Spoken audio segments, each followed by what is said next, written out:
Good evening. I would like to call the meeting to order, and we will be led in prayer by Mr. Brankel, as well as the pledge. Mr. Brankel will lead that.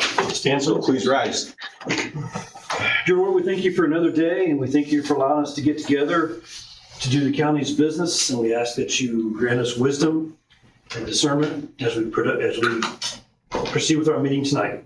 And we pray, amen. I pledge allegiance To the flag of the United States of America and to the republic for which it stands, one nation, under God, indivisible, with liberty and justice for all. All right, again, thank you for coming. Next, we have on our agenda the roll call. Frankel. Here. Cadell. Here. Hicks. Here. Pitts. Here. Fleming. Here. I knew McCourt's going to be absent. Scott. Here. Okay. All right. We kind of got more of an echo effect. Is that with everybody? I'll try to put mine up in the air or something, able to reduce it. If not, all right. Next, we have auditor's report. If you have any questions about your report. All right. Very good. Thank you. Next item on our agenda is approval of the minutes of our regular session on March the 18th.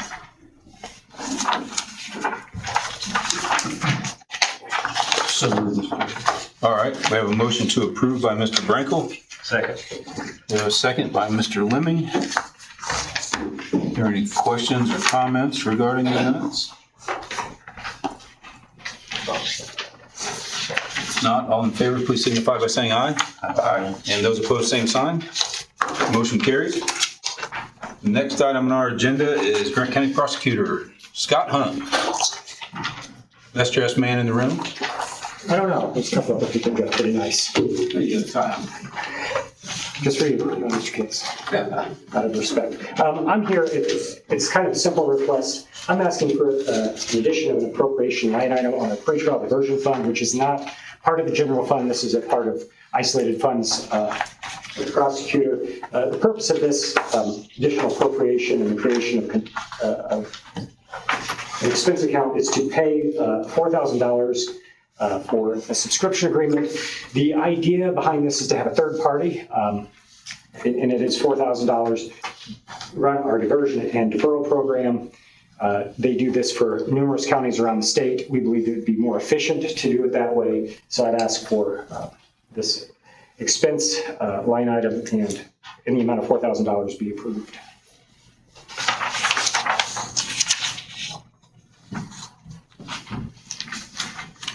So what exactly is it that they're tracking or doing? So what they do is they handle all the communications with people who are eligible for diversions and deferrals.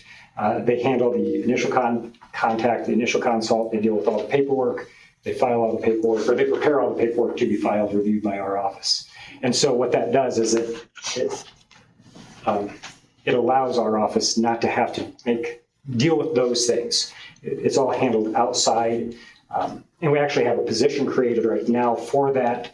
The idea is that I would be eliminated in that position with approval of this $4,000. How much does that position pay? It's Just I ballpark. can't recall. Probably close to $40,000 plus benefits. Wow. You know, that was actually my next question. Whose job just got eliminated? Well, it's no person at the moment. Right. The job is vacant, but Yeah. I thought this would be better than hiring another position and having the county have to pay benefits for that position. If we can get somebody who has experience doing this, does it for numerous other counties for a fraction of the cost. It's 42.5. 42.5 is what. You won't need any part-time or anything like that to offset any difference? No, we won't.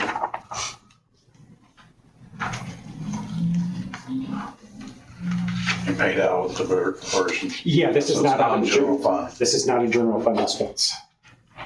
And the idea is yearly it would be paid out of the diversion fund, it would never be out of the general fund. And if we, for some reason, would run out of money, we wouldn't be asking them back.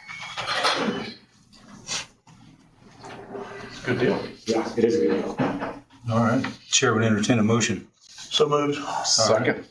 All right. Thank you, Mr. Cadell. Thank you, Mr. Scott. Anybody else have any questions or comments? Any questions or comments from the public? Seeing no one rushing for the podium, all in favor, please signify by saying aye. Aye. Those opposed, same sign. Motion carries. Thank you very much. Thank you. Next, Grant County Highway, David White. Good evening. I'm here tonight to ask for a transfer for our Violetic program. About in February, I came to your meeting, kind of updated you a little bit on the Violetic software that we were liking to purchase for a 3-year contract. The amount for each year is $47,000. And this software would update our road pagers and let us know the road conditions so we know what we're doing on our roads. Some of the questions you guys had at in February's meeting was why there was a 87% discount or something like that. The main thing was this is companies in 7 different countries, and so the funding is a little different with the currency rates and stuff like that. That's why it showed an 87% discount in the United States. Some of the other questions you had was how many counties in the state of Indiana use it. Approximately a month ago, there was 32, and I've known a couple others that's joined this. And the city of Marion actually used this too a couple years ago, but their software is a little different because they have to deal with drains and sidewalks, etc., where we don't have that. This inventory would also do our roads, but our guardrails, sign inventory, and everything else. So it's not just one item. It'd be inventory, and it'd be doing the other 2 things that I just listed. So, like I said in my letter, this year I'd like to transfer $47,000 out of calcium chloride to a new line item. And then what I'd like to do is the next 2 years budget it at budget time for make sure I've got the money available for the following year. So any subscriptions, contracts, maintenance agreements, That's all included. is all included in the price? Yeah.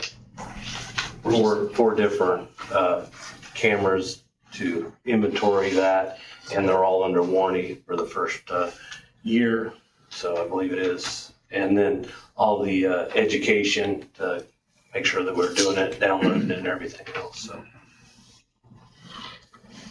Is this something that you think you'll just be utilizing forever going forward, or? yes, what we'd like to try to do is do it in the spring and the fall before we start on the projects, and then after we complete our road projects.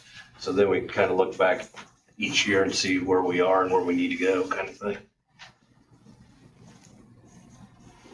Just curious, where's this company headquartered?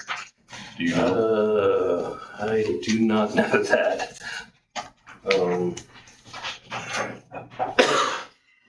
Like I said, it's all over the United States and 7 other countries. I was trying to remember if it has a headquarters.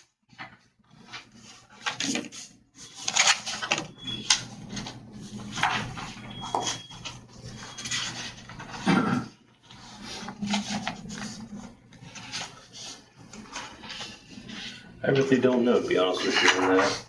Fine. I was just curious on the discount and the currency rate. First time I ever heard anything. Yeah. Heard that mentioned, so. Right here, the Violetic, the bank address is in Edenton, New Jersey. I don't know if that's where their headquarters is or not.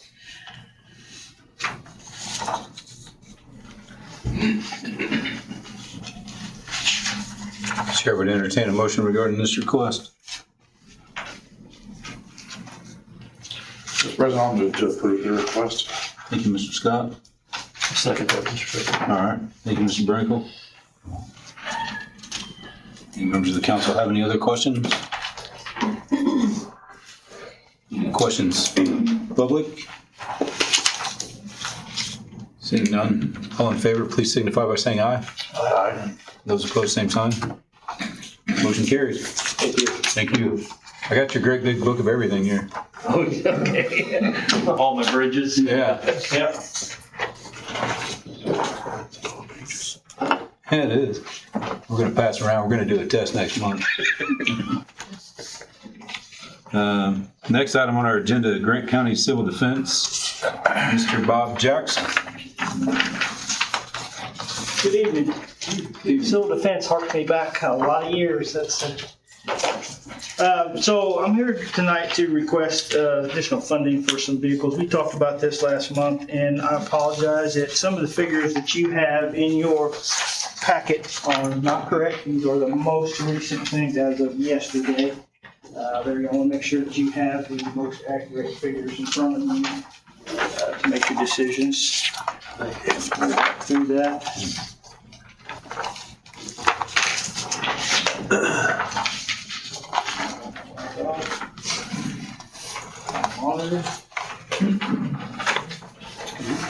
So, as we talked last month about the need for these vehicles, basically have two options here tonight.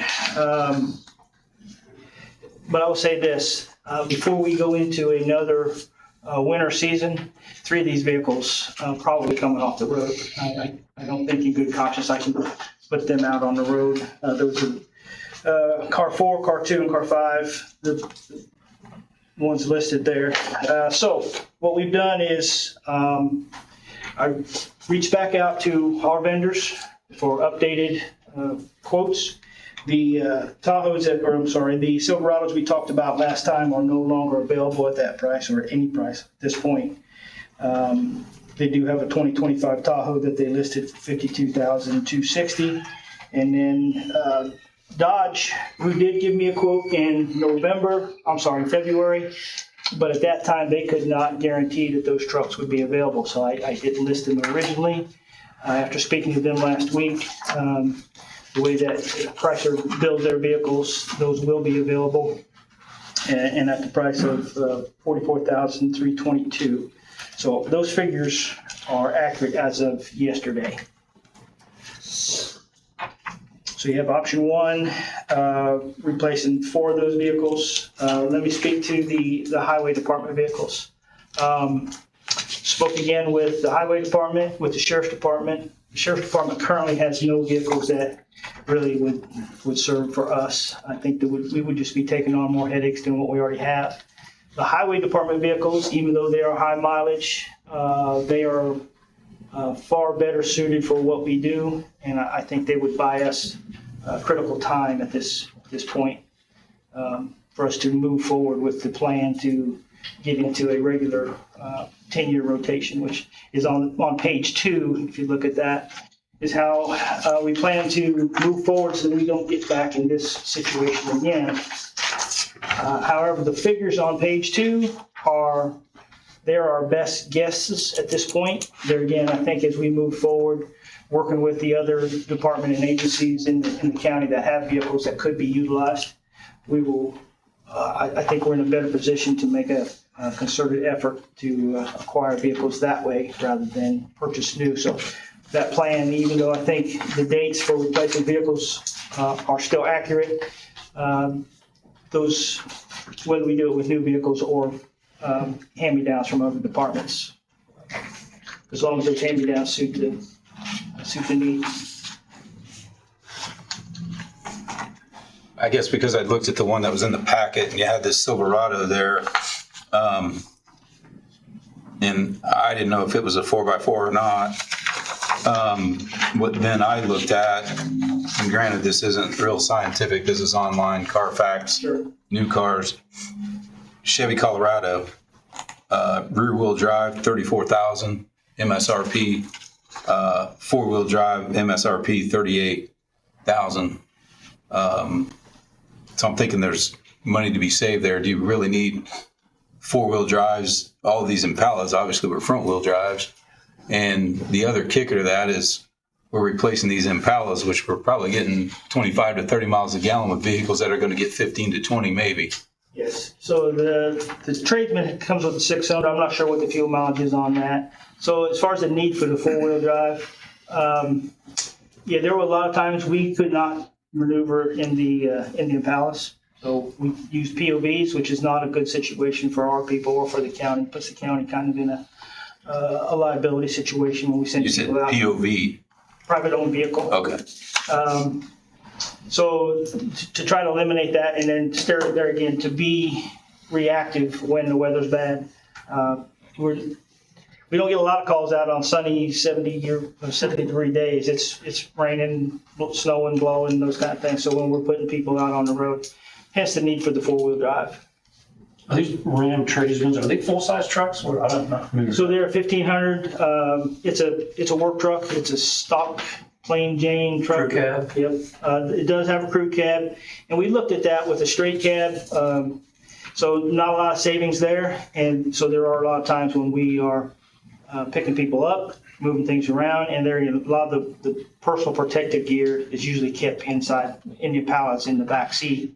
There again, when it's snowing and blowing, and you got to get out and pull your gear out of the back of the truck and put it on, that's not pleasant. So. Do you need half tons for anything? Are you hauling any substantial weight, or what, Colorado? So we do. We have more equipment now than ever. We pull trailers, we pull signboards, the big electronic signboards. There again, traffic control. We've gotten a lot better with the technology and the equipment that we have. So there again, a need for a little bit bigger truck to pull that equipment around. We do have a 3/4 ton Dodge Ram that there again, we bought that specifically to pull. We do have a big utility trailer that there again, if we have to go to Indianapolis, get supplies, it was designed for delivering foods, other commodities in time of disaster. So there again, it's a big trailer, it needs a big truck. But I think we can do with just the one big truck, the rest of it could be half tons. And I would say moving forward, not everything in our fleet needs to be a truck, but I think the majority of them, I think most of the time. Last night, for example, we were out flooded county roads. It's not where you want to take our Impalas or any small car, really. Actually, though, you're not supposed to drive through any water that you don't know the depth. That is true. That is true. I mean, We work in conjunction with the highway department, but good point. But we're the ones that actually help put out the high water signs too. Yeah. So yeah. right. I guess Chevy Silverados, okay, you can't get them. I'll be honest with you. I'm very sensitive. We have a General Motors plant in town. I don't understand why all of our government agencies aren't driving some sort of a General Motors vehicle. I personally can't vote in favor of a Dodge Ram vehicle. I just can't do it because of that plant. I'm very sensitive to that.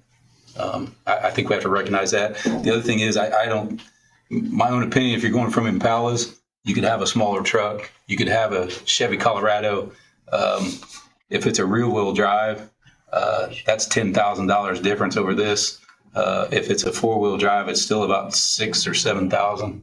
So again, I think we've got to be careful when we're spending money. But that's just where I'm at.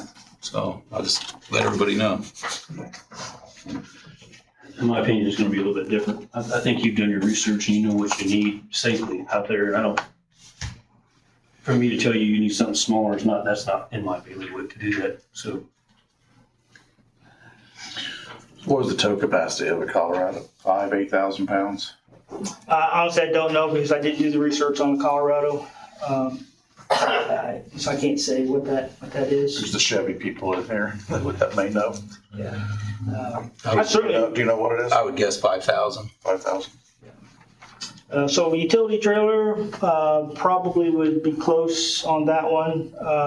The signboards, they're not that quite heavy. They're big though. So to pull that with a smaller truck, there again, seeing around that could be an issue. Do you know what the tongue weight is on the signboards? I don't, but they're fairly light. They're more bulky than they are heavy. Those signboards are, once they're flipped into place, they're 8 by 10, 8 by 12 foot. So they're big. It's a big white trailer. I appreciate the comment about the General Motors, and I'm a retired Chrysler worker, so I get that. But and there are also a lot of Chrysler employees that live in this county, I can attest to as well. Sure. And they pay taxes here too. Yeah, they do. They do. And so really, this is going to be just kind of from my colleagues then, it's kind of, there's an option one that Bob would propose, but then there's also option two that Mr. Jackson would be proposing. And it's either or, but not both. Is that what you're saying? Correct. Yeah. You said 3 down by the end of the year for sure? Yeah, before the next winter season, there's 3 of those vehicles that I don't feel confident and comfortable putting on the road. So if I read this, what you're saying, so we would purchase these F-150s from the highway department for $12,000 each? Yes, as I understand, I think that's how that normally works within the agency to agency, transfer of funds, or I'm not sure how that works within the general. I don't recall that happening. I'm not actually purchasing a vehicle, but Well, I don't know that we have to make a decision tonight, do we? I mean, still got time to look this over and kind of think about it. I just, there's a couple of questions. I mean, you're asking me to give, I know we had this last month, a volunteer a brand new vehicle that he's gonna drive, that we're gonna insure and pay for gas. That's, for me, that's a lot to take in. I kind of gotta think about that a little bit. I'm not saying they're doing anything wrong, you know what I mean, but I just find that a little obtrusive to the nominal voter out there. They go, well, I'll volunteer then. They may never do the job. So there again, we require anybody that has those take-home vehicles, and there's only 2 at this point, they are on call. They make a good amount of calls out. Last night, we had 5 people on the road last night for about 3 hours. There again, Busy night. we're driving through storm damage, those kind of things. Yeah, does it have to be a new vehicle? Honestly, it doesn't. I agree 100%. But at this point, there's nothing in the county we've looked vehicle-wise that wouldn't be more of a problem or as much of a problem than what I have now. From a safety standpoint, it's not fair to ask people to go out and do something in a vehicle that's not safe. How long does it take to get one of these trades? So he thought within 90 days they would be built. These come out of Detroit. So they're built in the United States. I believe he's already down one car, right, Bob? I am. Actually had hail damage on another one last night, on my newest truck. It's not going to affect it from being that. It's just, I know you had hail damage too. So You've seen it? Yeah. Yeah. But these other vehicles, we are down one. There's one sitting there in the back of the lot now that is completely unusable. I mean, it would cost more to put it back on the road than what it's worth. So these 3 vehicles in option 2, would they be parked somewhere and the volunteers would go and pick them up? Or would any of these go? Yeah, so we split those up. Myself and my deputy, we have a take-home vehicle. We respond from home. So does our volunteers. But we stage these at Garthwaite Road. They're at the EMS building and then at the lot behind dispatch. How soon can you get the county highway trucks? That's a good question. I talked to David today, so. It depends if he's giving them to us or if we have to buy them. Looks like we're buying. 12,000. I figured around 25,000. I don't know where he got 12. So, I would, like I told Bob, I'd like to try to do it by the end of the year for my budget and everything like that. So, I guess I kind of reiterate about what Bob was saying is I try and get rid of my vehicles when they get around 100, 120,000 for the simple fact is they get a lot more miles than that. They're not as worth as much trade-in. And if he can get on some type of schedule where he can get stuff traded in every 10 years or something where they're not totally junk and not worth anything, I feel like we've spent a little bit more money in the beginning and got more money back in the return for trade-in value. We've had a couple vehicles that we sold in auctions and everything else that what I did was I take it to the dealership, ask them what the trade-in value is. I sell them online and I usually make $5,000 to $6,000 more a vehicle kind of thing. So, we've done sometimes not buying the cheapest is not the best thing, you know what I mean, when it comes to resale value. And so that's what I told Bob with my two vehicles that I got. One's got like 120,000 on it. One's got like 85,000 on it.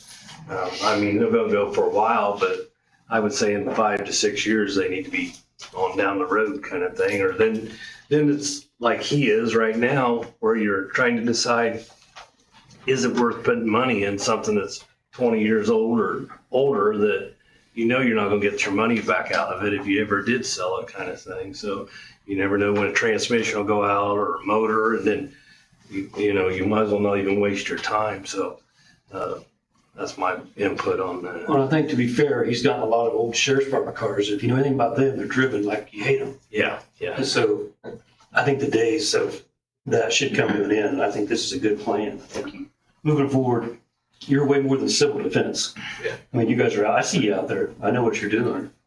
And you represent the county too. It's just send you out there and some garbage. Yeah. It isn't right. Are those county highway trucks crew cabs? They're both extended cabs. I mean, they're just a little smaller back seat in the back. They're Four-wheel drives? Four-wheel drive, half tons. So you have a longer bed since it's a Right, extended, yeah. So, which could help you out. Absolutely. Having a longer bed. and like I said, I would like to try to, you know, if you guys want to go this route, then I'll get numbers for my replacement trucks kind of thing, so. And you feel confident with these two trucks, there's longevity. Well, like I told him, one's got 120,000 miles on it, you know, I mean, it just went to Illinois a couple weeks ago for training, but I mean, I don't know if I'd drive it to Florida tomorrow, but you know, I would drive it all I'm around. going to Florida. I am, but I'm not taking our bus. But, you know, I mean, I think they'll be good for 5 or 6 years, yes. But like he said, if he can get some type of program started where he's rotating them in and out, one, they're gonna be worth a little bit more because, like he said, they're decent looking trucks and everything else, so. Even if we acted on some tonight, it's gonna be probably 4 months before you get a vehicle at least, right? Yes. I told him, as long as, you know, by the end of the year is what I'm thinking, so. But at least these two, the F-150s, we could change here soon. At least get him into these two trucks potentially. But I gotta get mine first. So he's waiting at the end of the year. Yeah. Oh, you're gonna wait that long, for years. Well, I mean, I haven't even got prices or nothing like that. Okay. That's what I'm saying It's is, gonna be a minimum. yeah. If we even act tonight, you know, so we push it down the road, all it's gonna do is make it. Yeah. Prolong everything. Keeps him from shopping. Yeah, I was gonna say, if you guys tell me that you're gonna go that route, then within the next month, I've gotta get my numbers for the commissioners and for them to make their decision on what we're gonna purchase and everything else kind of thing, so. It's not a simple hand-me-down like you would think. Things have to happen in order. I mean, personally, for me, I'd lean towards option 2 just because of in light of where we are financially. And looking at a potential cut of 3.5 million potentially for 2027. I mean, we have to be cognizant of our reduced funds, but I think also aware of the need that you have. And Mr. Brankel expressed it. It's no longer civil defense. What EMA is nowadays. So, I mean, we need to step up.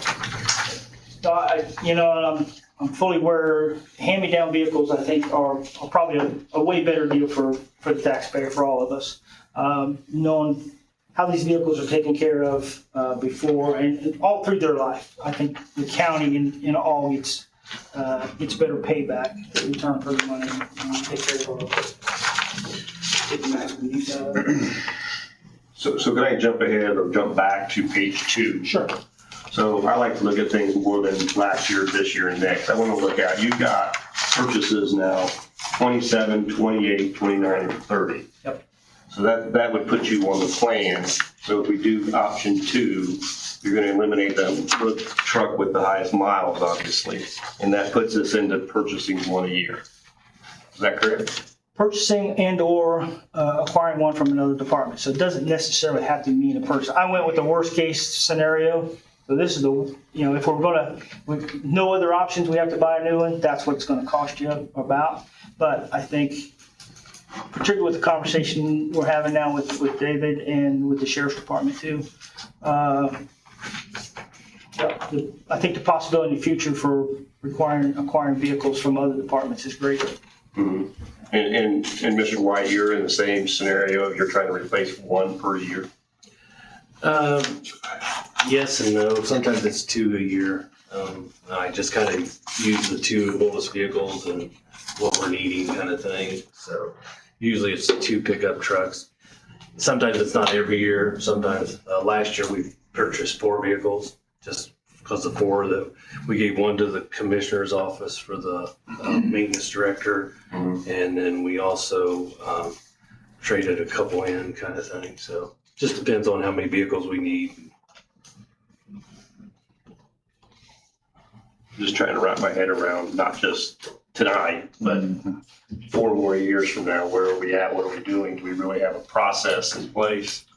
And do we understand the process? Because I'm not sure I understand the process.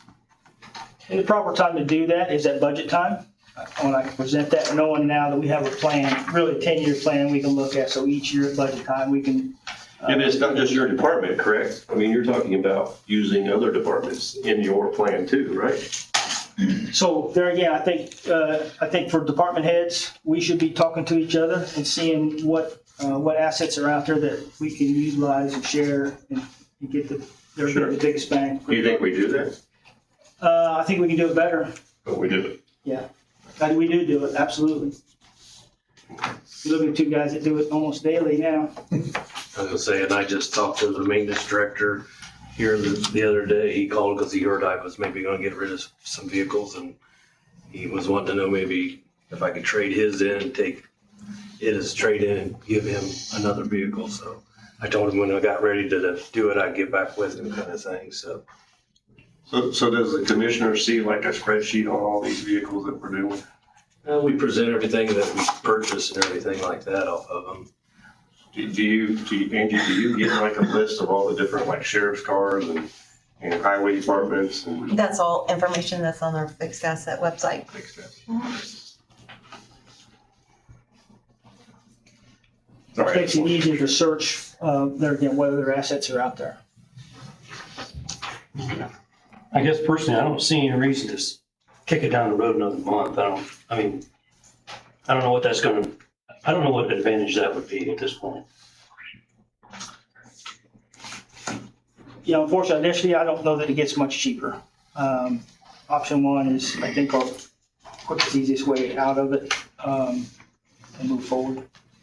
I'm sorry, option 2. But this would come out of the general fund, isn't that true? Yes.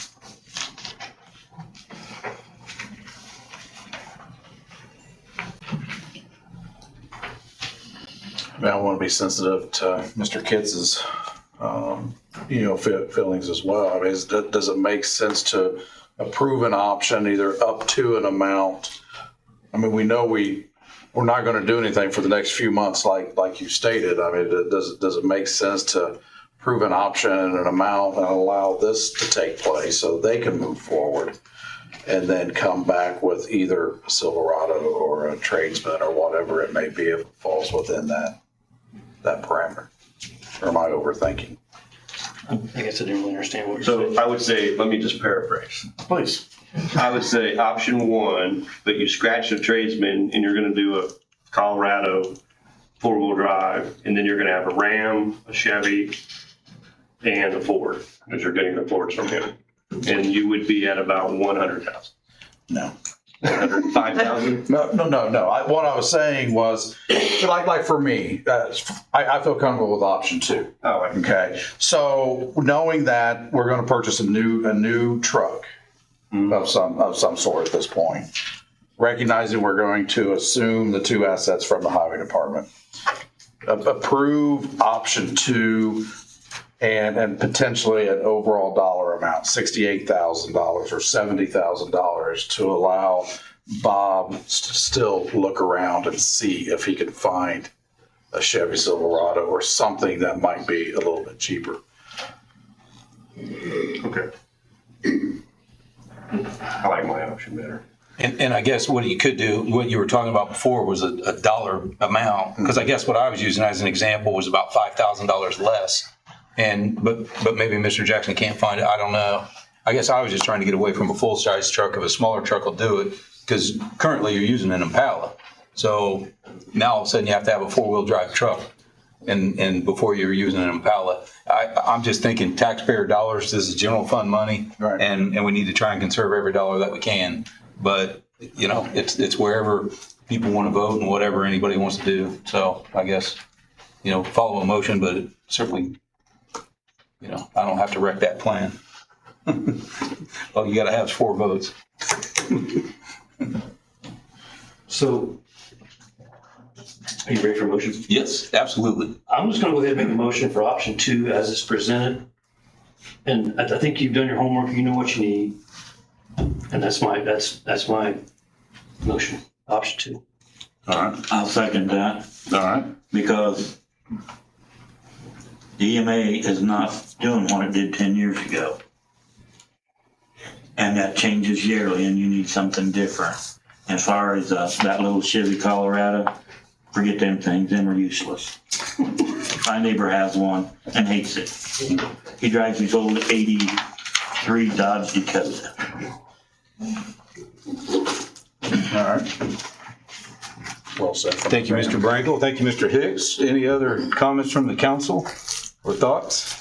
I do appreciate the plan. I think that's the direction we give you guys last time, was to come up with that framework. The budget will ultimately give you that framework. Right. And it is kind of an organic document after this point, depending on the quality that you receive from those F-150s and so on and so forth. But And personally, I like to have a budget and work within it, stay within it.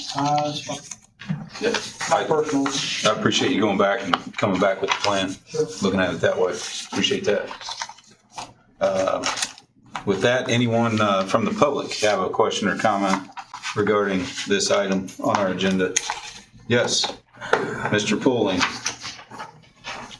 Well, guys, there was never a plan, and Bob really does do a good job, and he runs them vehicles till they need in the junkyard, you know what I mean? I mean, he really goes above and beyond.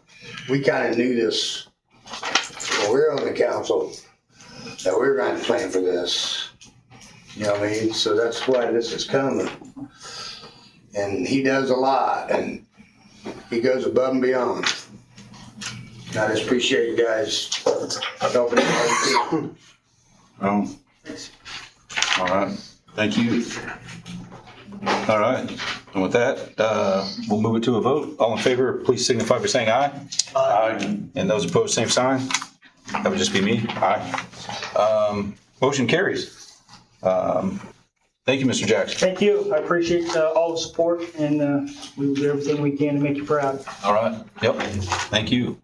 Next, Grant County Probation, Melissa Stevenson.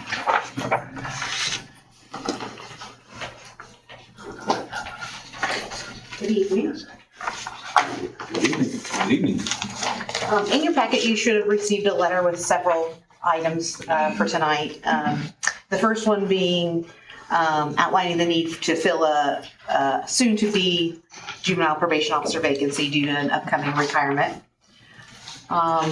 Because of the work that's required for juveniles, involves multiple assessment tools surrounding detention and diversion prior to their adjudication, as well as placement requirements and site visitations and supervision requirements when they are placed on probation. That's why we're requesting that we be able to fill that vacancy.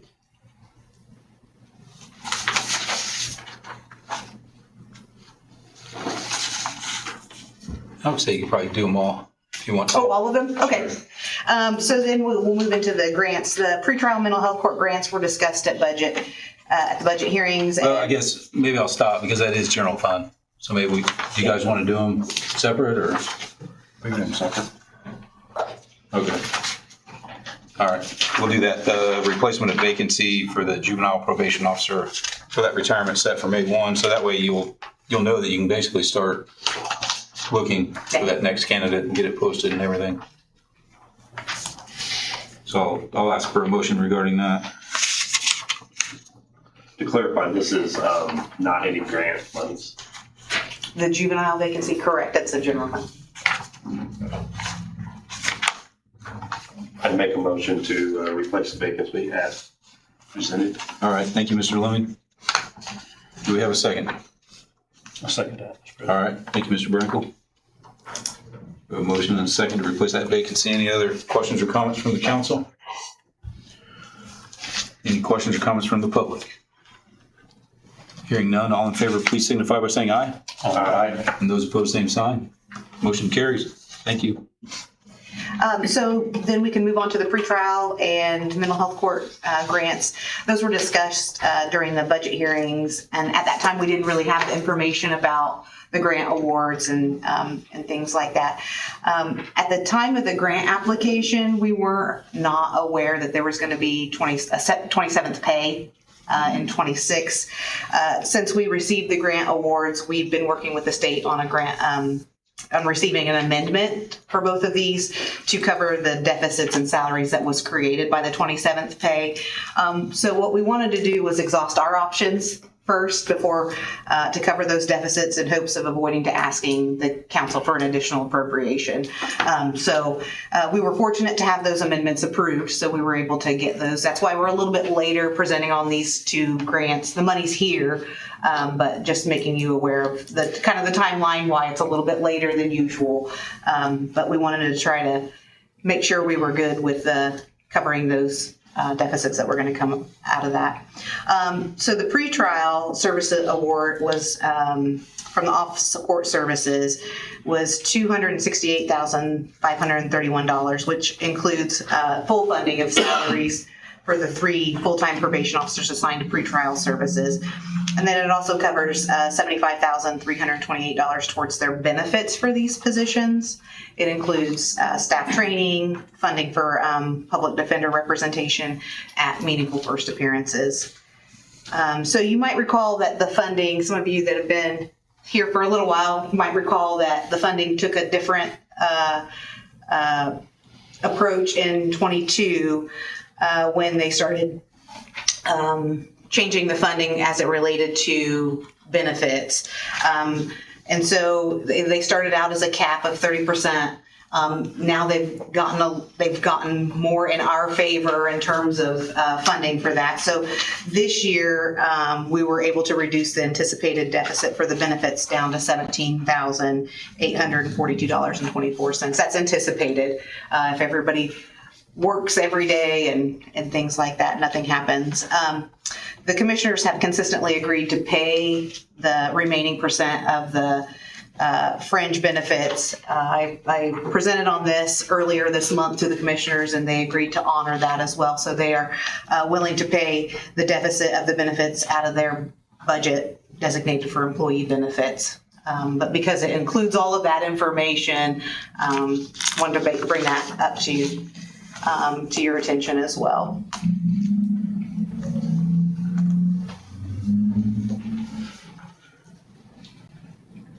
So that was the pretrial services.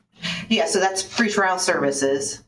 Do you want me to go on to the mental health court? Yeah, since it's a grant as well. Okay. Yeah. So the Grant County Court Services was awarded the mental health court grant from the Indiana Office of Court Services in the amount of $56,986, which includes funding for a portion of the coordinator's salary and benefits, a small stipend for grant management for our office manager, trainings, incentives, drug testing, participant needs, and program evaluation.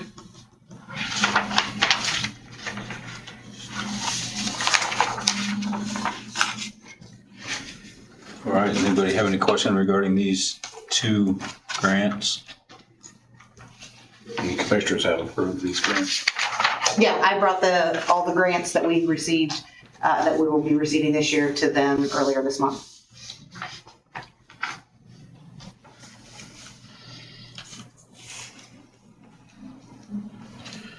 Mr. President, if you're ready for a motion. Yes, Mr. Scott. Move to approve the pretrial services grant as well as the mental health support grant All right. as presented. Thank you. Second. All right. Thank you, Mr. Cuddow. We have a motion and a second. Any other questions or comments? Nothing from the council, anything from the public regarding these? Hearing none. All in favor, please signify by saying aye. Aye. Those opposed, same sign. Motion carries. Last but not least. Okay, so during the March meeting, the pretrial home detention program was presented. We looked at how to make that into more of a budget neutral manner. And it was determined that we needed to do an advertisement to reduce the sheriff's budget by a set amount of money and to advertise an additional appropriation to be placed in the Community Corrections Fund established by the auditor specifically for the pretrial home detention, which is all coming from the general fund. In the meantime, we were given permission to advertise and start the process of looking for potential candidates. So we've been working on that since that time. So we're just following up with the March meeting. I believe all the advertisements that needed to be done were done. And so we're just here for the final approval part of that. All right. The amount of budget for contractual services, is that the equipment, is that monitoring equipment? We're gonna lease instead of buy, but yeah, so the 40,000, yes. So that's for the equipment.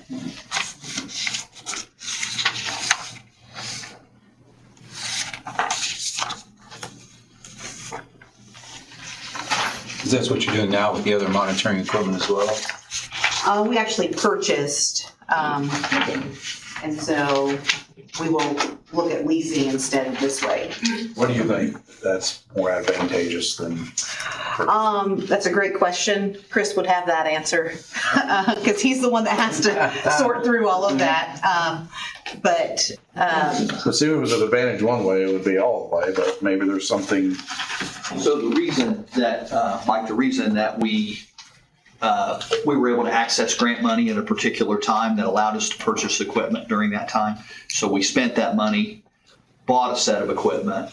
So it was more cost effective to do it since we had the grant money. Now we don't have the grant money to buy equipment, so it's more advantageous to lease. Also, the technology, look at your cell phone, how quickly it advances.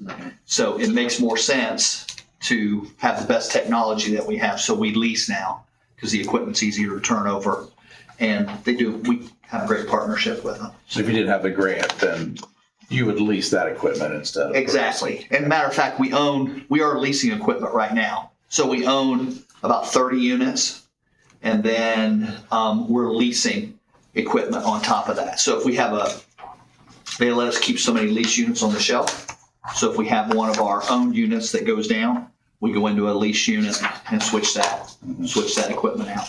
So just like Domino's. Yeah. Isn't it, from a maintenance standpoint, better to lease in this situation with technology though? I mean, technology is, like you just said, currently it's always improving. Wouldn't it be better to lease anyway? Because you're gonna get new technology, you're gonna get your maintenance covered, all of those things. But That's what we are doing, brother. I know, understand, but you said you still have old ones too. Right. We Is there still a have way to old ones, replace but those? we paid grant money to own those units. So it only costs us $1.50 to use those owned units versus $3.50 for. So we since we had the grant money to be able to do it, you're right. It is more cost effective to do it if I wouldn't have got the grant money to buy it. Then after that, so gradually as those wear out or we have issues, we'll scrap that unit and go to a lease unit. Right, that's what. Yeah, we're not gonna buy more units because it's just not cost effective right now anyway, the way the market is. Now, if DOC were to come and say, hey, we're gonna give you $60,000 here that you can use on equipment, then it might be more advantageous. Again, it's just trying to manage the costs. But that's a good point. How many total units do you anticipate having?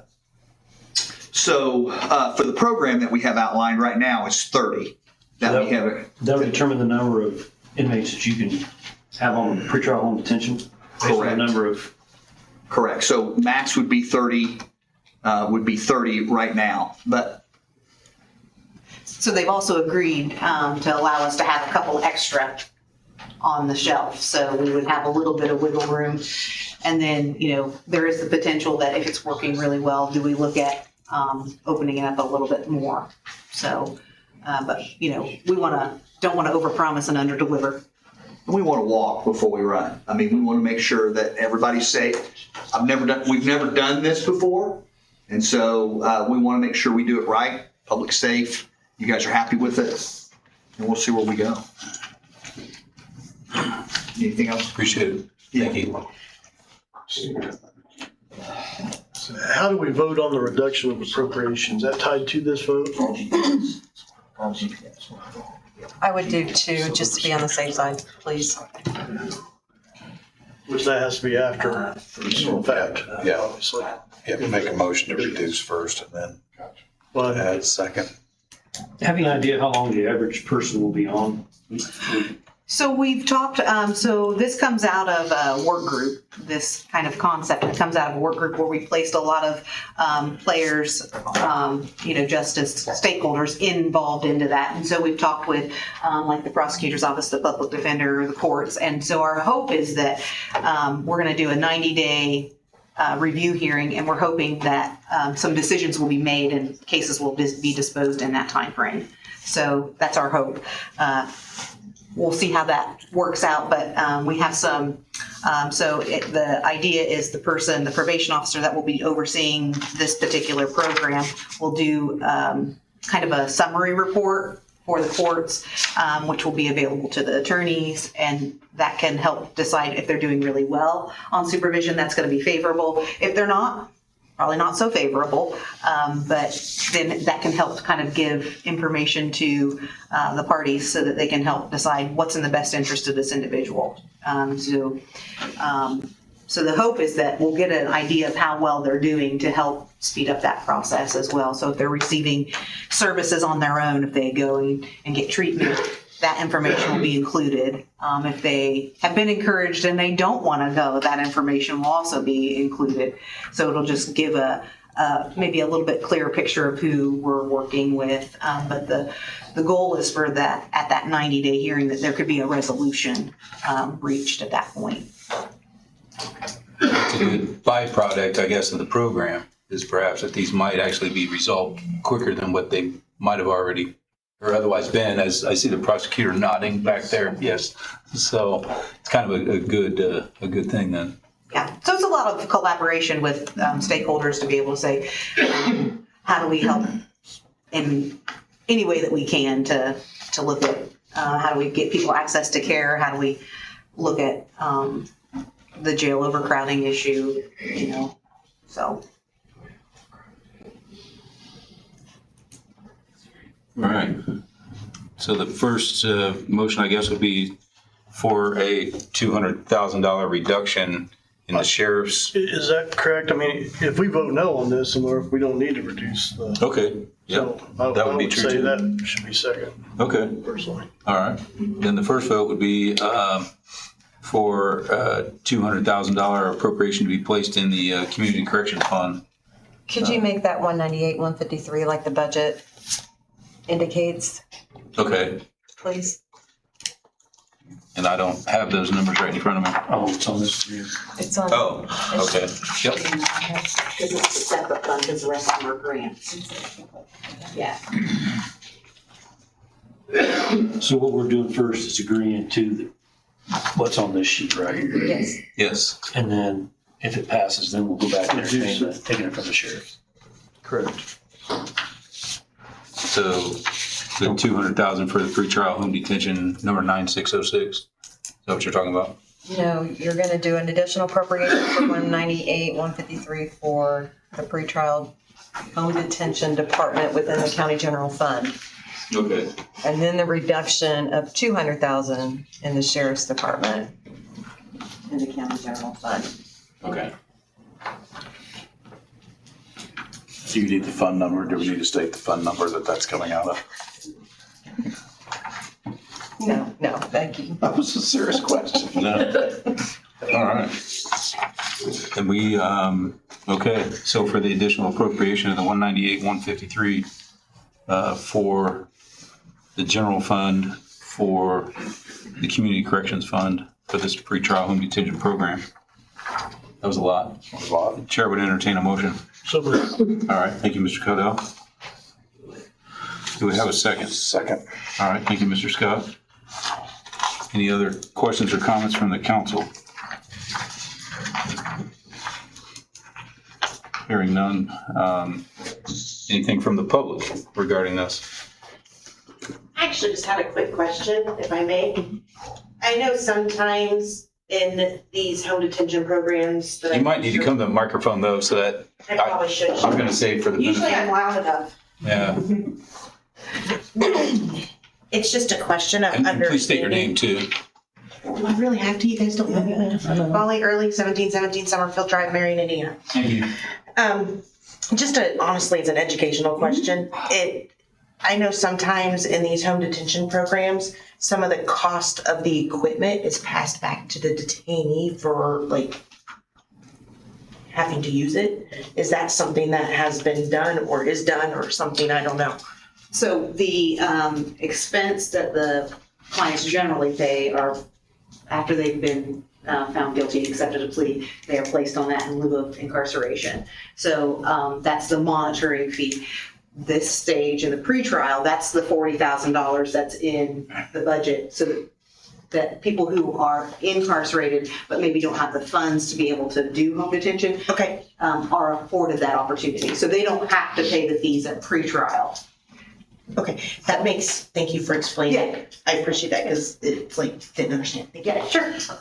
And Molly, to even take that a step further, just, so if there are 30 on and they are not incarcerated somewhere, even if they're out of county, we'd be spending $40 a day on them. Right. So that month or that daily figure is going to far exceed the then savings. Absolutely, that's kind of where I was trying to make sure. Yeah. So, thank you. Yeah. All right. Thank you. So we have a motion for the additional appropriation from Mr. Codell, seconded by Mr. Scott. All in favor, please signify by saying aye. Aye. And those opposed, same sign. Motion carries. Next then. Thank you. Thank you. Next then, we have a reduction in the sheriff's budget by the $200,000, which is for inmates housed out of county. This would be a reduction for that, with the expectation that if we actually had 30 people on this program, I believe the number was in excess of $400,000 that would save us from housing people out of county. So it would actually exceed the $200,000 that we actually removed from the budget for the sheriff. So that there would actually be extra money there in reality, because we wouldn't fund it out. If that made any sense. And so the chair would entertain a motion regarding that $200,000 reduction. So moved, Mr. President. All right, thank you, Mr. Scott. Second. All right. Thank you, Mr. Lemon. Motion and a second. Any questions or comments from the council? Any questions or comments from the public? Hearing none. All in favor, please signify by saying aye. Aye. And those opposed, same sign. Motion carries. Thank you. And I appreciate the sheriff doing that reduction as well. And I'm certainly hoping that he isn't going to have to come back for other funding for housing inmates out of county. Hoping for the success of that program to do well. So yet another program trying to do things. Next on our agenda is the Grant County Assessor. Rhonda Wiley. I can answer questions if you have any, but I was just gonna make a statement. All right. I'm Candy Savage, your chief deputy. The appropriation was under 500, so she said I didn't have to be there, but she wanted me to let you know that April 29th at F11's, the notice of assessment and lien and improvements will be mailed out. If you have any questions, I can answer. Thank you. Welcome. All right. So as detailed in the letter, this is a transfer $81.88 from the equipment account to the postage account. Motion, Mr. Pitts. All right, thank you, Mr. Brinkle. Second. All right, thank you, Mr. Scott. Any questions or comments from the council? Anything from the public? Hearing none, all in favor, please signify by saying aye. Aye. Those opposed, same sign. Motion carries. Thank you. Next item on our agenda is the sheriff. Transfer appropriation general fund from the salaries account to create a new account titled polygraph testing. I don't know. Not here. Is he online? I can kind of explain this. Okay. They currently pay their polygraph testing out of their commissary. And the gentleman that does that has requested a 1099, which they cannot provide. So they wanted to start paying him from an account within County General. So I would like to create a new polygraph testing account and transfer the $6,000 into that account out of their salaries. Okay. And so he was thinking that he wouldn't need that amount in the salaries account for this year then, I guess. According to him. Okay. All right. Isn't that normally paid from contractual services? I'll create a line. I'll either put it in contractual. Once Smitty's pulling it from the salary line, Yeah. that's the only thing I was thinking. Okay. So from here moving forward, this would be a general fund budgeted item, or is this Correct. just for this year? So, No, moving forward, that way he can be given a 1099. So knowing that it's typically paid out of commissary, then can we transfer at some appropriate time during the year the $6,000 from commissary and reimburse the general fund? That would be a discussion that you would need to have with the sheriff. I don't have any oversight on the commissary accounts. That's totally the sheriff's department. So that would be a discussion probably at budget time then, if it was going to be set up as a separate account. This time right now though, it's to transfer out of the salaries account. So it's really a push. Yeah, just moving within. So the chair would entertain a motion regarding this transfer of $6,000 from the salary account to a new account for polygraph testing. So moved. All right, thank you, Mr. Lemon. Second. All right, thank you, Mr. Cadell. Any other questions or comments from the council? Anything from the public? Hearing none, all in favor, please signify by saying aye. Aye. Those opposed, same sign. Motion carries. Next on our agenda, Grant County Auditor. It was found that 3 payments in December had not been made out of the council budget. One was to Carry Services, one was to Grant Blackford, one was to Gas City. While I was working the annual report, I found that, and when I investigated, because I thought maybe it had just been paid out of the wrong area, I discovered that it had not been paid at all, so we had to get that payment sent out. So therefore, I will need to request the additional appropriation to cover that shortfall that'll create in those accounts for this year. And we discovered what happened, and it won't happen again. And so basically for last year, we ended up with an excess of that amount Yes. because it was budgeted but not spent. Correct. And so this year now, you've got to do that. Okay.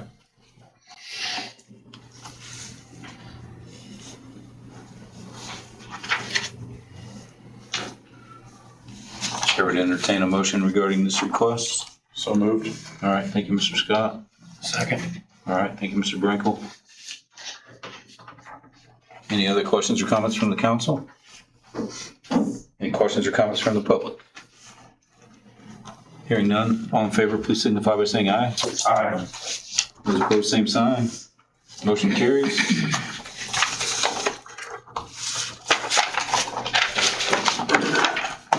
Next item on our agenda, I had this put on, I'm calling it jail discussion related to former juvenile detention facility.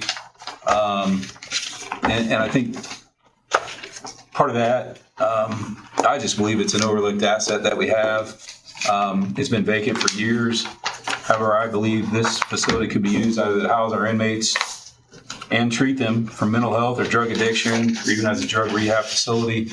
I guess if our sheriff doesn't want to operate it as part of a DOC facility, maybe it needs to be operated by a third party. Why would we do that? I would say we have many Grant County inmates held in our jail, or they're held out of county, that they're arrested for drug-related charges. I believe we have to get to the root of these issues for these individuals, which is really so that they can better themselves, and they can be better for their families, and they can be better for our community. We do have what I call a high cost estimate from BW Construction of $5.2 million.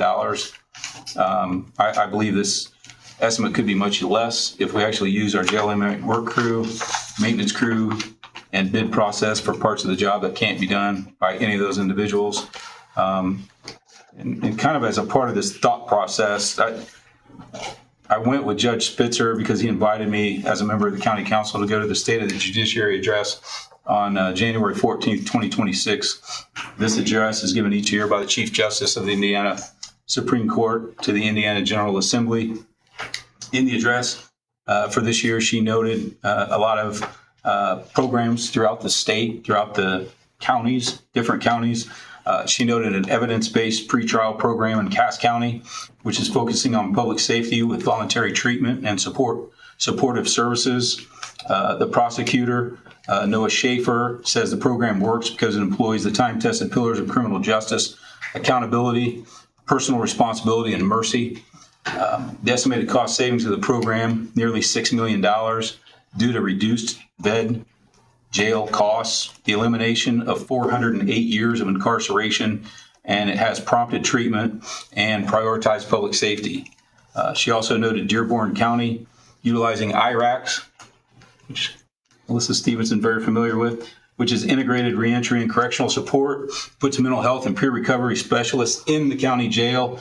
Judge Aaron Ngengard, I botched his name, I apologize for that.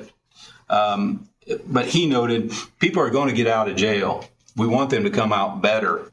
And Grant County's local JRAC program was also highlighted by the Chief Justice. JRAC meaning Justice Reinvestment Advisory Council. And that's a team that we have of judges, prosecutors, public defenders, probation officers, jail staff, law enforcement, victim advocates, local officials, and others who are making decisions that are grounded in data and research.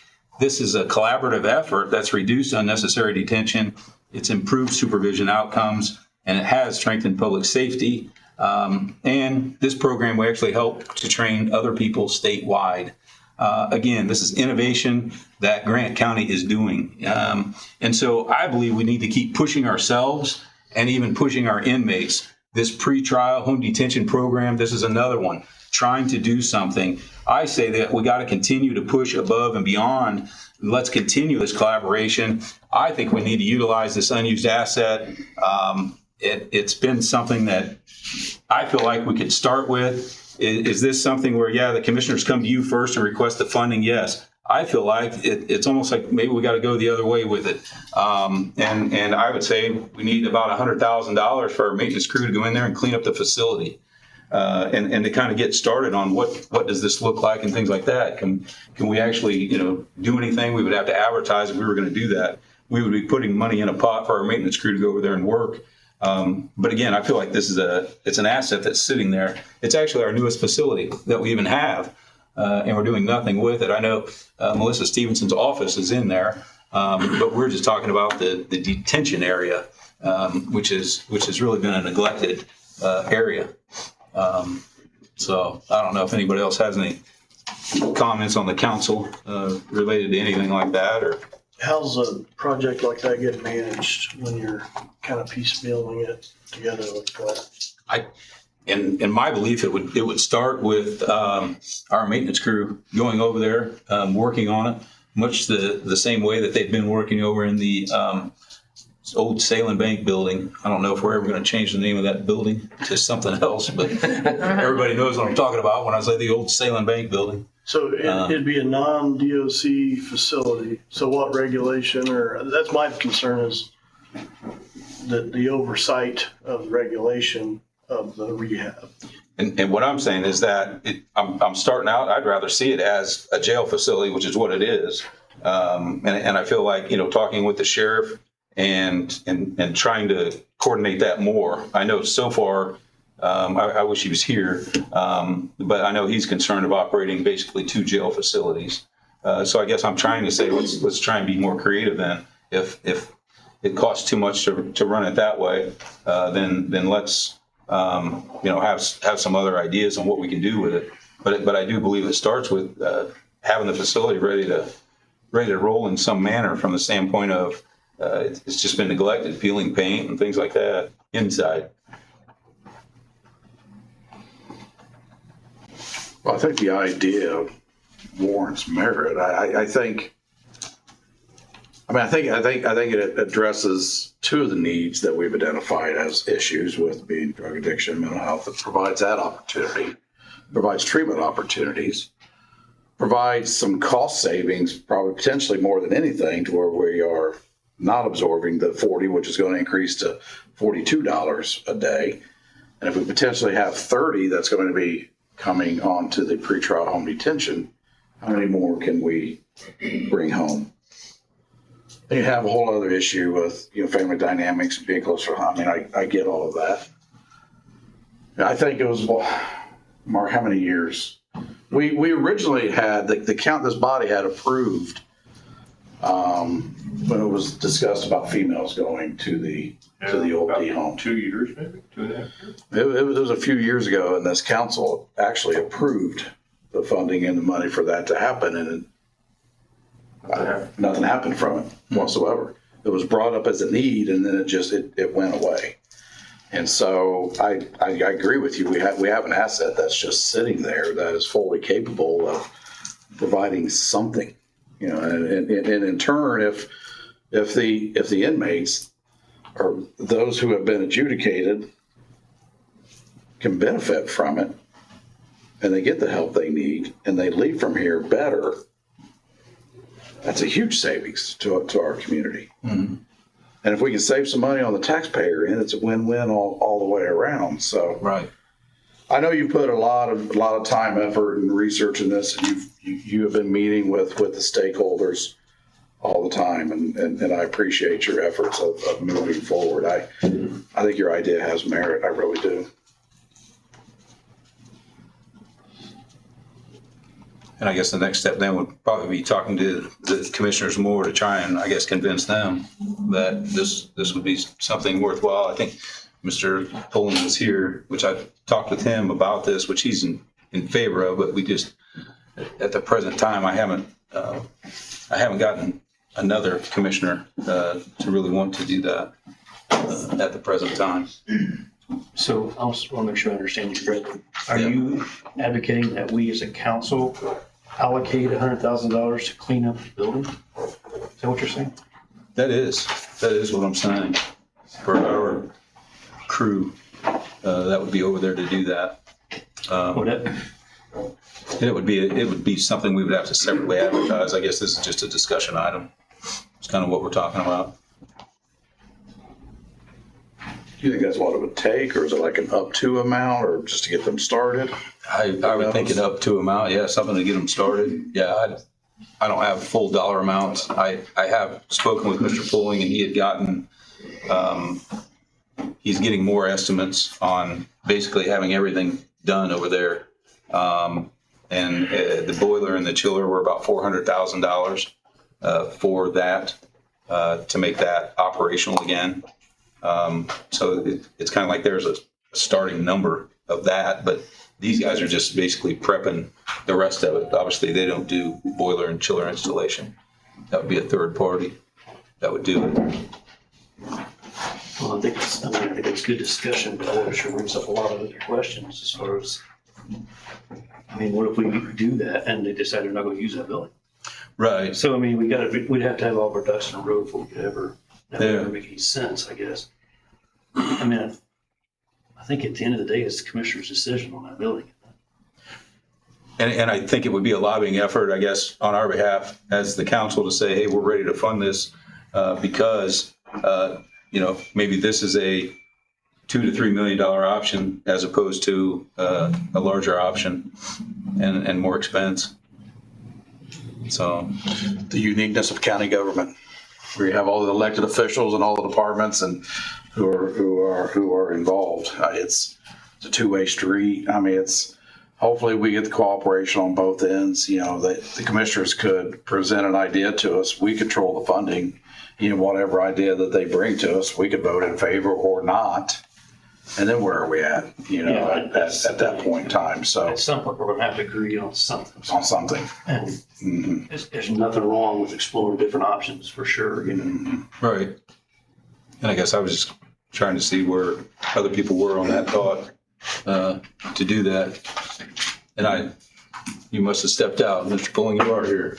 Yeah, well, regardless, guys, you're gonna need to DM because it'll take them 45 years to build a jail.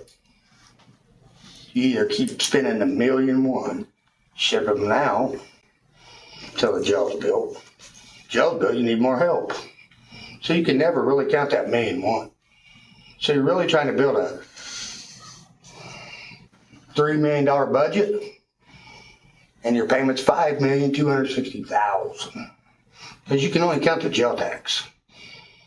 That's your budget. You can't twist it. So you really need to de-home to save that money. You're still gonna have a help, but you're gonna be saving money too by not shipping them out. Plus you probably save some on the actual manpower. And you probably have the de-home open 2-3 months. That's without replacing the boilers and chillers, but I got a price for them. But they work now. They're gonna need replaced. They're 25 years old, and they kind of screwed them up when they were cleaning them. These guys got them working for now. So you could actually get it open 2-3 months and start saving that money. But that's also kind of like Mr. Brankel referred to, though. Really, it takes two out of the 3 commissioners. Right. We But what haven't I'm saying is, guys, on staffing costs and all that either. I mean, we all have a lot of school board experience. I mean, think about the trend in that industry and in business in general.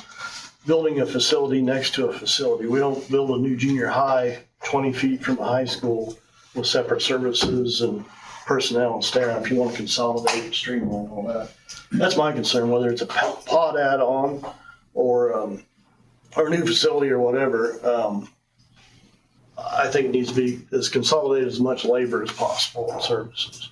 That's my concern. I think what we're estimating is not correct with the numbers I've heard on staff, and there's things I don't even know. I mean, the medical side of it, commissary, getting really into the weeds on all that stuff. I think we're off on some of that. well, you already threw $2 million away of ARPA money on the pod. Because you're already talking about jail at Garthwaite Road. So that $2 million's gone. So you're at ground zero again. They want, what, $200,000 to $500,000 to do a study? That's how they started. They'll go out there, drill some holes, find out the sewer, water, all that's gotta be updated. Okay? Then they'll come back and there'll be more than 73 million. All you're doing is stalling. The problem is mental health and drugs, not criminals. That's why you 92 bedded. Kitchen's big enough. Double bunk it. They keep saying DOC's got to inspect it. That is 100% right. But if you remember when BW was up here, they said that wouldn't be a problem to double bunk that. DOC wouldn't have a problem with that. And we measured it all off when we were councilmen and had it all checked out to double bunk it.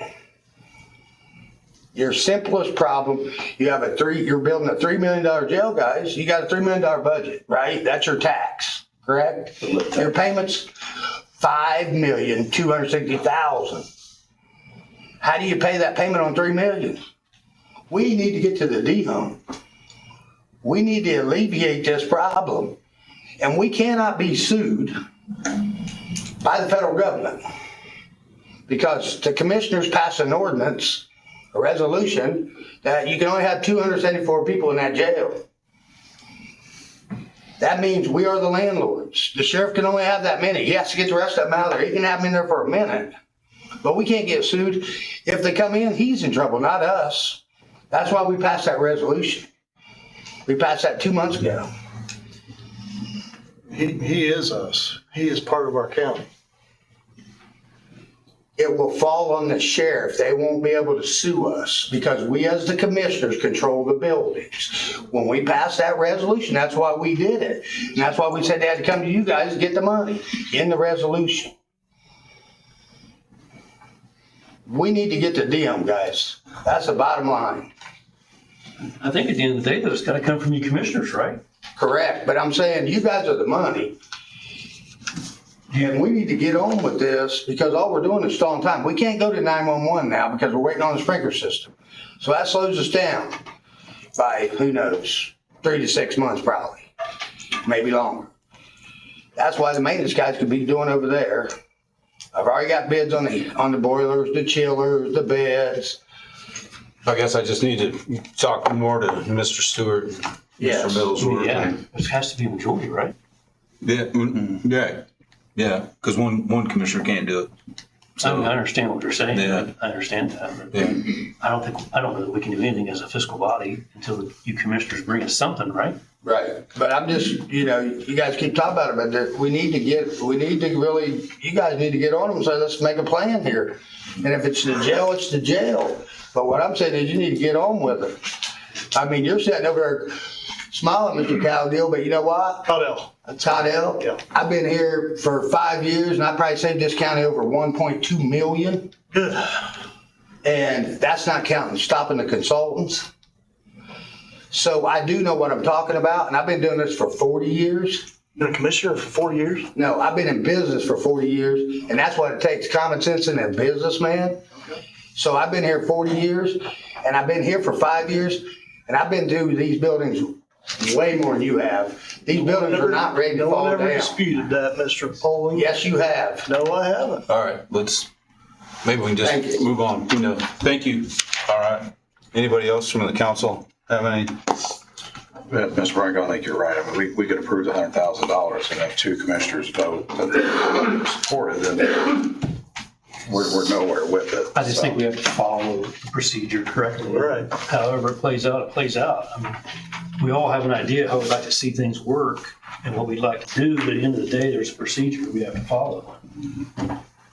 I guess I'm just trying to get something going for the And I bang of the appreciate buck of our taxpayers. That's the appreciate thing. that. That's what's disappointing, as well as even the inmates themselves. I mean, it's like every day that ticks along, it just isn't helping anything. And I just feel like we have so many people that are in dire need. And You gotta look back at the things we have done and Yeah. done a lot in the last year and a half. Right. So, yeah, I mean, we'll keep pushing, but I think we just have to follow that. yeah, follow that order. So, yeah. If there's no other statements from the council, I'll open up for public comment. And thank you for coming. We want to allow the public to speak regarding this. Please come to the podium, state your name and address, then state what you'd like to say. Please, no personal attacks. Won't do us any good. If a group is here with a group spokesman, please stand to acknowledge you're with that person until they begin speaking. Then sit down so everyone can see and hear the speaker. Each speaker is limited to 2 minutes time. And I'll open it up at this time. Thank you.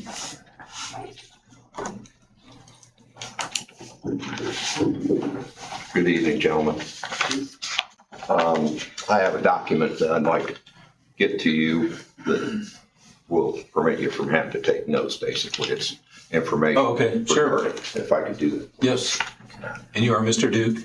Yeah, Michael Duke. Yep.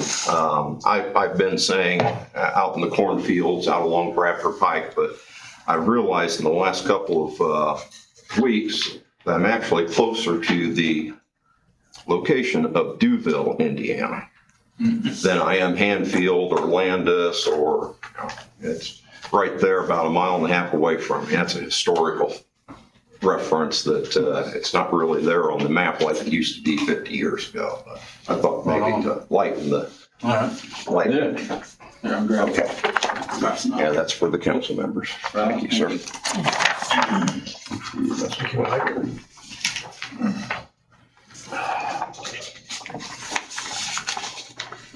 Three there.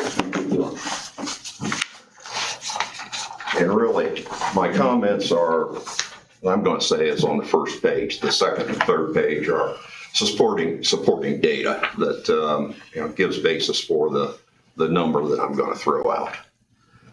Gentlemen, I believe that BW's financial estimates for option 3 of the jail are incomplete.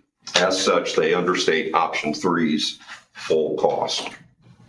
I know this doesn't pertain to anything else than the 3 options that BW has presented to the commissioners and to the council in your joint session of a couple of months ago. Why do I say this? Well, I'm going to ask you to please consider 2 questions. Question 1, in BW's estimate that they presented in February, that's dated 1/29, for the alternate option of new build, I'd ask which line item addresses sanitary and water infrastructure connections or construction issues and costs related to siting a new jail facility out at the County Highway Department's location. Now, I know there is water and sewer out there for the existing buildings, but hence the second question. What if Gas City's, and it's in the Gas City city limits, so it's their water and sanitary district. What if Gas City's existing water and sewer line runs along Garthwaite Road are not of a size adequate to service a new jail structure for housing the estimated 469 inmates, the sheriff deputies, the sheriff's department staff, and ancillary facilities projected to be sited there? That's a large facility that's going to be constructed.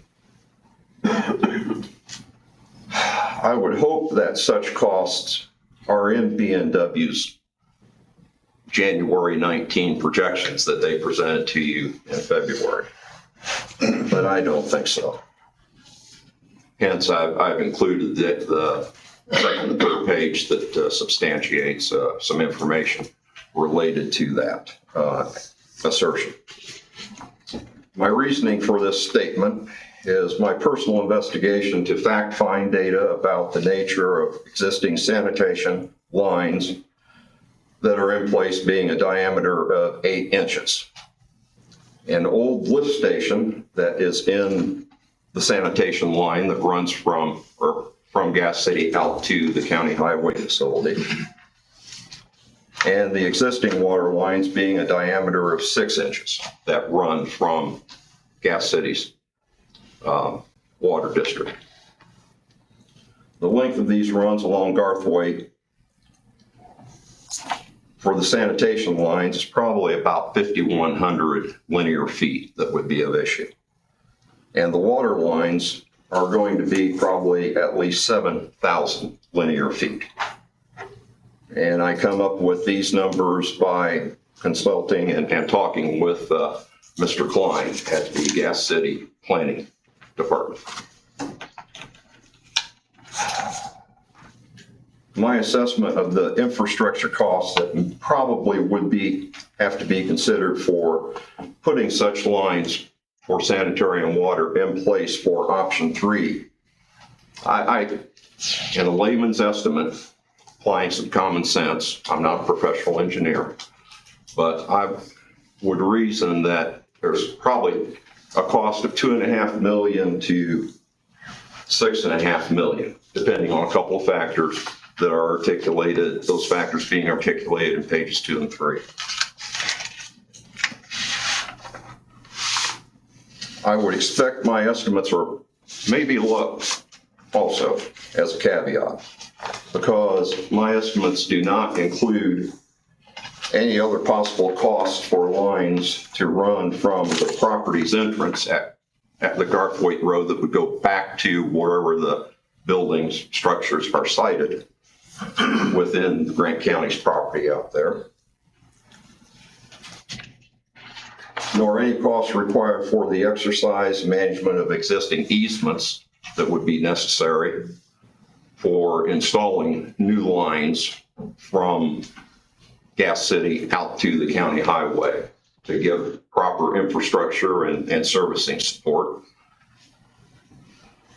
And then any ongoing maintenance cost for the future. Should be B&W's projections in their estimate that they provided you not be there, I would simply ask this question: what else is not in the estimate? I can stand here as a taxpayer applying a little bit of common sense, saying that the $79,600,000 number that B&W projected to you for the new build cost is not completely inclusive. In other words, it's incomplete. What else may not be in there? I would note that in the estimates that B&W provided in their presentation for option 1 and option 2 of the facilities here at this site did recognize hookup cost for water and sewer. But I don't see a line item in their budget projection there. Be it that it's a high level, recognize that, but I don't see a line item that applies to sanitary and water. So, having said all that,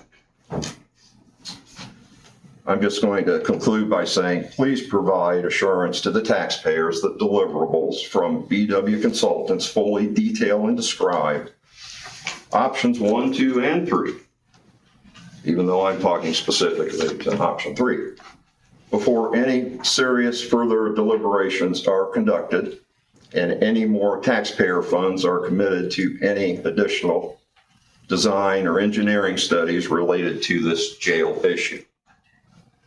Complete visibility and transparency of all factors and possible costs for any of the options that are on the table is expected. All right. Thank you very much, John. Thank you, Mr. Duke. Thank you.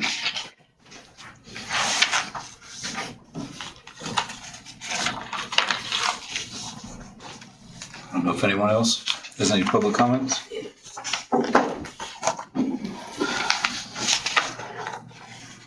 A lot of information, Mr. Duke. I'll be going through it. Appreciate that. I'm sorry. I should have said any questions you might have. I think I'm pretty descriptive in the data that I provide, but I'd be happy to address any questions. All right. Thank you. Yep. I'll get back with you after getting through it. Yes. Ed Hartman, 2640 East 1050 South Fairmount, Indiana. In the last commissioners meeting, there was a discussion about how the maintenance is managed. And I believe that it was stated by Mr. Stewart that Mr. Simonson does not need to be micromanaged, that he has his own funds and he can direct his own people on the work they need to be doing. Now, what we were talking about before, I believe, was doing some maintenance work over at the D home, getting it started up, cleaned up, and then you might see what else really needs fixed after things are running. So I don't think that it requires something from you folks at all, possibly. That Mr. Simonson could go over there and begin work based on what Mr. Stewart said in the last meeting. Which could be reviewed. I'm sure it's on video. Yeah, I'll go back and look at it. Thank you.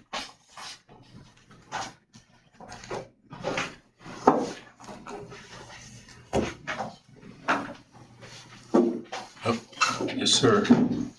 Hi, Randy Atkins, 8560 South Wheeling Pike, Fairmount, Indiana. You know, I went through the D home And as a building grounds director for Eastbrook Community School for 10 years, I was very impressed with the condition of the mechanical systems at that facility. And I think what bothers me more as a taxpayer, the taxpayers have bought and they paid for a facility. It's bought and paid for, and it's empty. And we have a need in this county that we could apply that facility to. And folks, we're playing politics with this. And I think it's irresponsible that it's taken place. I think it's disrespectful to the taxpayers that we've made that investment in a facility that's empty.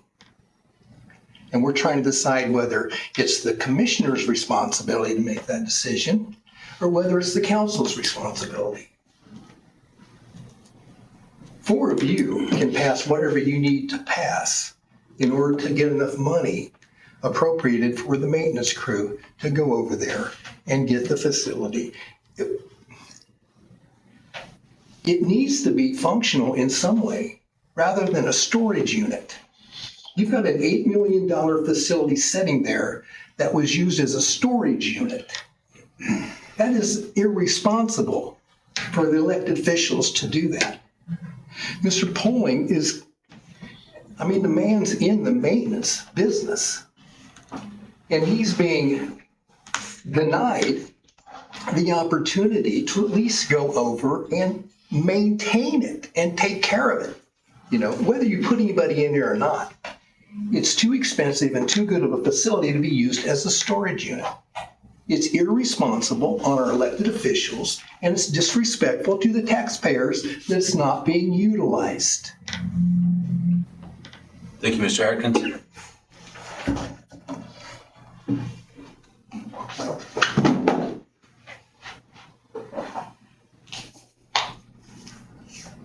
Seeing no one else coming, I appreciate everybody's comments and input. Any other committee reports or anything? Actually, I don't want to speak really fast. I'm sorry. Okay. Alicia Street, 3491 North, 725 East. I just want to say that everyone was saying, I've heard many comments back here about why the jail was never actually converted to house female inmates, and it can be found in the June 2019 council meeting notes. It looks like it wasn't built to house adults. It was built to house juveniles, which require completely different doors, not to mention all the maintenance that they're speaking about. So the original numbers that they thought it was going to cost the county ended up more than doubling. Like it cost more than double that when they tried to do that in 2019. That's why it wasn't done. So before we waste time trying to reopen this, maybe reopen it for something like what they were saying about, drug and mental health, that's fine. But to house other inmates, I think that's going to cost us just as much. I think we're delaying the inevitable, and we need to we've already been paying into the lit tax. We just need to build a new jail. So maybe take a look at the June 2019 notes. Thank you. I appreciate that because it's conflicting then, because BW was telling us $5.2 million, double bunk it, and it's operational, and it's a DOC facility. No, the doors need changed, the locks are not even put on right. Yeah, so that's interesting. That So a little bit of research while I've been sitting here. Yeah, June of 19, they said that, and see, BW is the latest ones, and they're telling us it's good. So that's interesting. More conflicting evidence and information. But thank you. I'll look that up. Any committee reports, anything like that? Anybody?